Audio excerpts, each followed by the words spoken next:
Yet a certain melancholy mixed with this. I was almost sorry for my brilliant success. I was fumbling under the doormat for the key, which Bartleby was to have left there for me, when accidentally my knee knocked against a panel, producing a summoning sound, and in response a voice came to me from within. "Not yet. I am occupied." It was Bartleby. I was thunderstruck.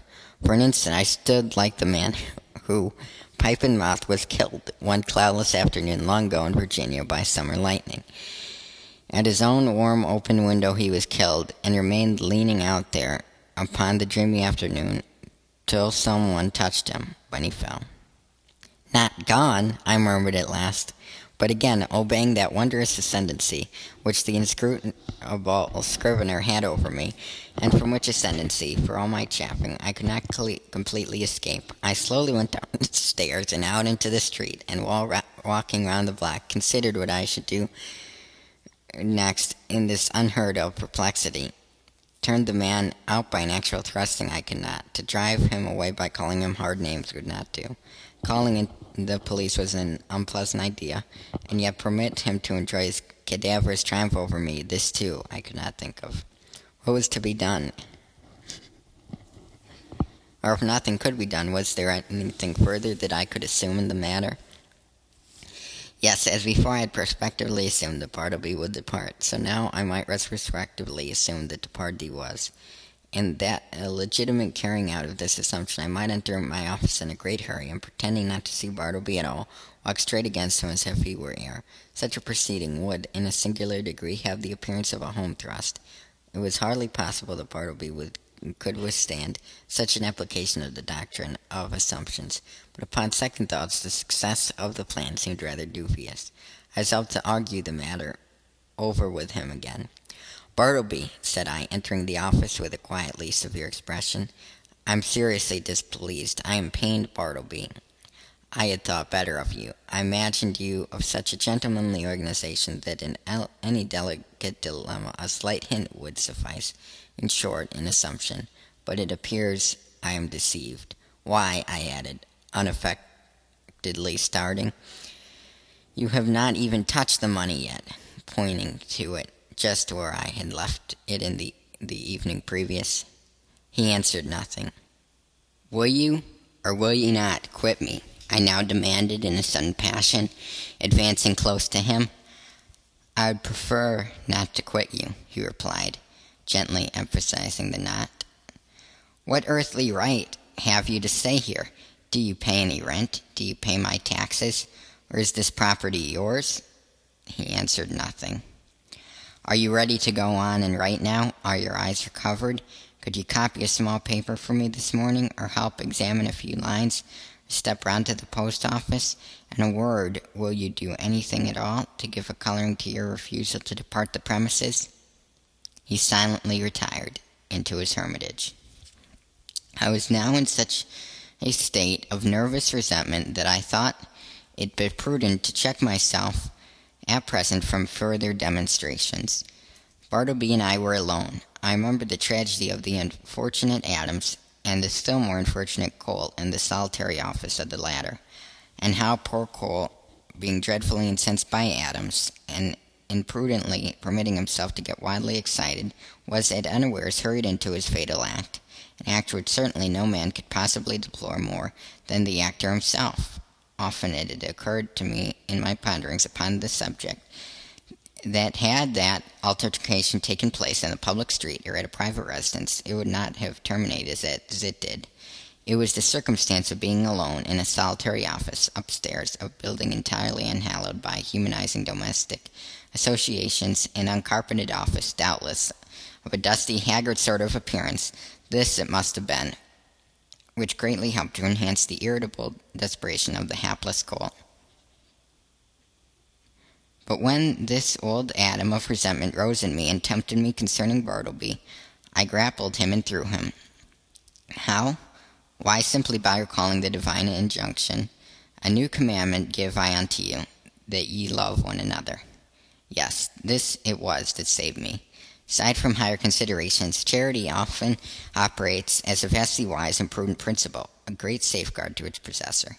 Men have committed murder for jealousy's sake, and anger's sake, and hatred's sake, and selfishness' sake, and spiritual pride's sake, but no man that ever I heard of ever committed diabolical murder for sweet charity's sake. Mere self-interest, then, if no better motive can be enlisted, should, especially with high-tempered men, prompt all beings to charity and philanthropy.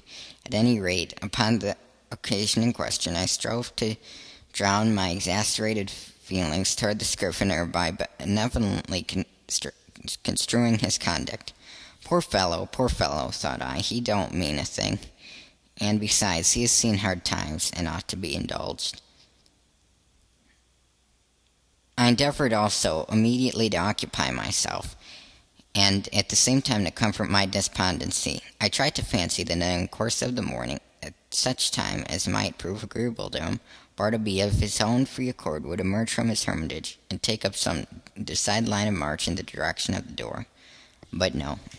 12:30 came. Turkey began to glow in the face, overturn his inkstand, and become generally obstreperous. Nippers abated down into quietude and courtesy.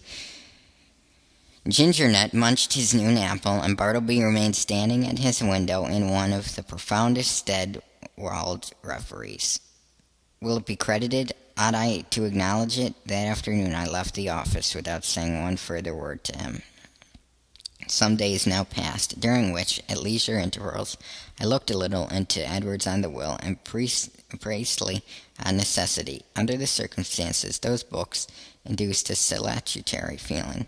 Gradually I slid into the persuasion that these troubles of mine touching the Scrivener had been all predestined from eternity, and Bartleby was billeted upon me for some mysterious purpose of an all-wise providence, which was not for a mere mortal like me to fathom. Yes, Bartleby, stay there behind your screen, thought I. I shall persecute you no more. You are harmless and noiseless as any of these old chairs. In short, I never feel so private as when I know you are here. At least I see it. I feel it. I penetrate to the predestinated purpose of my life. I am content. Others may have loftier parts to enact, but my mission in this world, Bartleby, is to furnish you with office room for such a period as you may see fit to remain. I believe that this wise and blessed frame of mind would have continued with me, had it not been for the unsolicited and charitable remarks obtruded upon me by my professional friends who visited the rooms. But thus it often is that the constant friction of illiberal minds wears out at last the best resolves of the more generous. Though to be sure, when I reflected upon it, it was not strange that people entering my office should be struck by the peculiar aspect of the unaccountable Bartleby, and so be tempted to throw out some sinister observations concerning him. Sometimes an attorney, having business with me and calling at my office, and finding no one but the Scrivener there, would undertake to obtain some sort of precise information from him touching my whereabouts, but without heeding his idle talk, Bartleby would remain standing immovable in the middle of the room. So after contemplating him in that position for a time, the attorney would depart, no wiser than he came. Also, when a reference was going on, and the room full of lawyers and witnesses, and business was driving fast, some deeply occupied legal gentleman present, seeking Bartleby wholly unemployed, would request him to run round to the legal gentleman's office, and fetch some papers for him. Thereupon Bartleby would tranquilly decline, and yet remain idle as before. Then the lawyer would give a great stare, and turn to me. And what could I say? At last I was made aware that all through the circle of my professional acquaintance, a whisper of wonder was running around, having reference to the strange creature I kept in my office. This worried me very much, and as the idea came upon me of his possibly turning out a long-lived man, and occupying my chambers, and denying my authority, and perplexing my visitors, and scandalizing my professional reputation, and casting a general gloom over the premises, keeping soul and body together to the last upon his savings, for doubtless he spent but half a dime a day, and in the end perhaps outlived me, and claimed possession of my office by right of his perpetual occupancy. As all these dark anticipations crowded upon me more and more, and my friends continually intruded their relentless remarks upon the apparition in my room, a great change was wrought in me. I resolved to gather all my faculties together and forever rid me of this intolerable incubus. Ere revolving any complicated project, however, adapted to this end, I first simply suggested to Bartleby the propriety of his permanent departure. In a calm and serious tone, I commended the idea to his careful and mature consideration. But having taken 3 days to meditate upon it, he apprised me that his original determination remained the same. In short, that he still preferred to abide with me. What shall I do? I now said to myself, buttoning up my coat to the last button. What shall I do? What ought I to do? What does conscience say I should do with this man, or rather ghost? Rid myself of him I must. Go he shall. But how? You will not thrust him, the poor, pale, passive mortal. You will not thrust such a helpless creature out of your door. You will not dishonor yourself by such cruelty. No, I will not. I cannot do that. Rather would I let him live and die here, and then mason up his remains in the wall. What then will you do? For all your coaxing, he will not budge. Bribes he leaves under your own paperweight on your table. In short, it is quite plain that he prefers to cling to you. Then something severe, something unusual must be done. What? Surely you will not have him collared by a constable and commit his innocent pallor to the common jail. And upon what ground could you procure such a thing to be done? A vagrant, is he? What? He a vagrant, a wanderer who refuses to budge?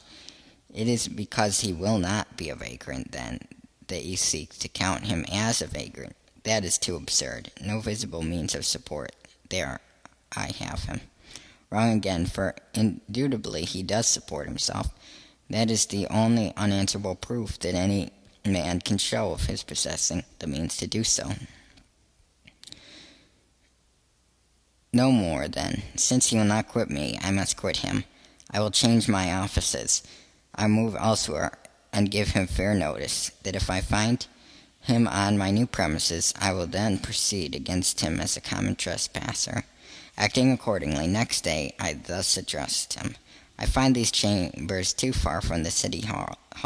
The air is unwholesome. In a word, I propose to remove my offices next week, and shall no longer require your services. I tell you this now, in order that you may seek another place. He made no reply, and nothing more was said. On the appointed day, I engaged Carson men and proceed to my chambers, and having but little furniture, everything was removed in a few hours. Throughout, the scrivener remained standing behind the screen, which I directed to be removed the last thing. It was withdrawn, and being folded up like a huge folio, left him the motionless occupant of a naked room. I stood in the entry watching him a moment, while something from within me upbraided me. I re-entered with my hand in my pocket and my heart in my mouth. Goodbye, Bartleby. I'm going. Goodbye, and God some way bless you, and take that. Slipping something in his hand, but it dropped upon the floor, and then, strange to say, I tore myself from him whom I had so longed to be rid of. Established in my new headquarters, for a day or two I kept the door locked, and started at every footfall in the passages. When I returned to my rooms after any little absence, I would pause at the threshold for an instant, and attentively listen, ear applying my key. But these fears were needless. Bartleby never came nigh me. I thought all was going well, when a perturbed-looking stranger visited me, inquiring whether I was the person who had recently occupied rooms at No. Wall Street. Full of forebodings, I replied that I was. Then, sir, said the stranger, who proved a lawyer, you're responsible for the man you left there. He refuses to do any copying, refuses to do anything. He says he prefers not to, and he refuses to quit the premises. I am very sorry, sir, said I with assumed tranquillity, but an inward tremor. But really, the man you allude to is nothing to me. He is no relation or apprentice of mine, that you should hold me responsible for him. In mercy's name, who is he?